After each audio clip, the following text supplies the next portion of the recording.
7 اگست 2026 مکۃ المکرمہ کی پاک سرزمین پر ایک ایسا معاہدہ طے پایا۔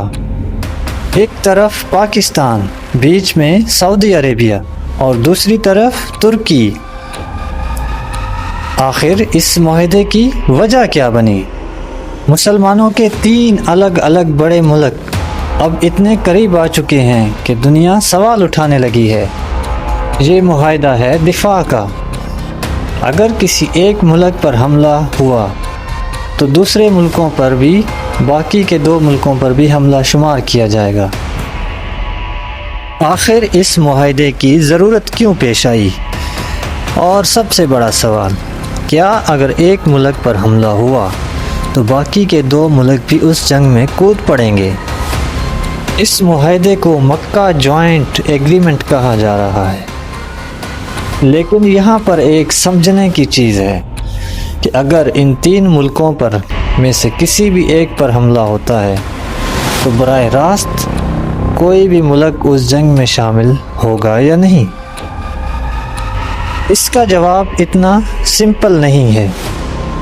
اس معاہدے کا اطلاق ممبر ملکوں کے حالات اور ان کے اس وقت کے فیصلوں پر ہوگا۔ اب یہاں پر ایک بہت ہی انٹرسٹنگ چیز سامنے آ رہی ہے۔ اب یہ تینوں ملک مختلف طاقتیں ہیں۔ پاکستان کے پاس فوج کی اور ایٹمی طاقت ہے، سعودی عرب ایک اکنامک پاور ہے، جبکہ ترکی کے پاس جدید دفاعی نظام موجود ہے۔ اور سب سے حیران کن بات یہ ہے اس معاہدے کا وقت۔ اسی وقت یہ معاہدہ کیوں کیا گیا جبکہ خطے کے اندر ایک بہت بڑی جنگ چل رہی ہے ایران اور امریکہ کے درمیان، اور مشرق وسطیٰ کے تمام سمندری راستے بند ہیں۔ یہاں سے جو بھی ملک آئل ایکسپورٹ کرتے ہیں، یہاں سے جو بھی کارگو گزرتے ہیں، شپنگ بالکل بند ہو چکی ہے یہاں سے۔ اور اس وقت ایک ایسے معاہدے کا طے پانا جو کہ نیٹو طرز کا ہے، تو دنیا سوال اٹھا رہی ہے، چہمگوئیاں ہو رہی ہیں کہ کیا یہ معاہدہ امریکہ نے کروایا ہے ایران کے خلاف۔ انہی باتوں کے مد نظر رکھتے ہوئے ایران کے وزیر خارجہ اسماعیل بقائی نے بیان جاری کیا ہے کہ ایران کو اس معاہدے سے، مکہ پیکٹ سے، مکہ ڈیفنس پیکٹ سے کوئی خطرہ نہیں ہے۔ یہ ان 3 ملکوں کا اپنا اندرونی معاملہ ہے اور یہ ایران کے خلاف نہیں ہے۔ ایران کو اس سے کوئی خطرہ نہیں ہے۔ اب سوال یہ پیدا ہوتا ہے کہ کیا اور ملک بھی اس معاہدے میں شامل ہو سکتے ہیں؟ تو بالکل ایسا ممکن ہے۔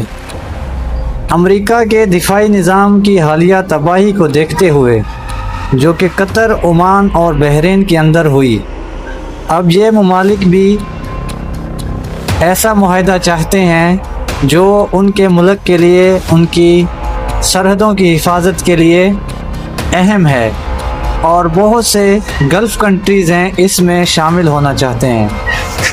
اور کچھ باوثوق ذرائع یہ کہنے پر مجبور ہیں کہ کیا 1971 میں جب ذوالفقار علی بھٹو کی سربراہی میں OIC بنی تھی، ایک اسلامی کانفرنس ہوئی تھی، کیا یہ اس قسم کا ایک فوجی اتحاد بننے جا رہا ہے؟